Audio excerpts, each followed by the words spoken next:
আজ পবিত্র জুমায় মুসল্লিয়ান ইকরাম, আমার শ্রদ্ধেয় বড় ভাই মুরব্বিয়ান আযীম এবং আরো উপস্থিত আছেন আমার ছোট ভাইরা, সকলকে আমার আন্তরিক সালাম।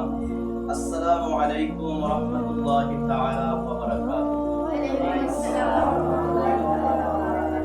আপনারা জানেন, গত সপ্তাহে আমি বলেছিলাম আজ যে বিষয়টা নিয়ে আমি আপনাদের সম্মুখে আলোচনা করব সেই বিষয়টা হচ্ছে সুদ।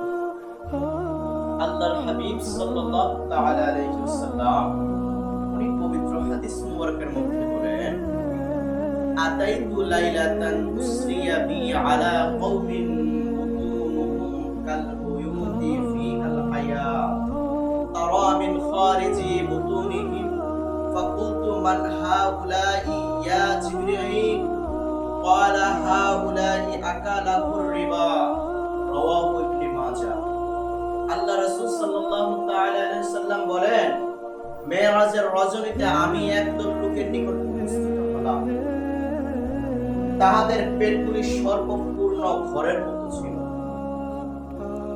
বাহির হইতে ওই সাপগুলো দেখা যাইতেছে।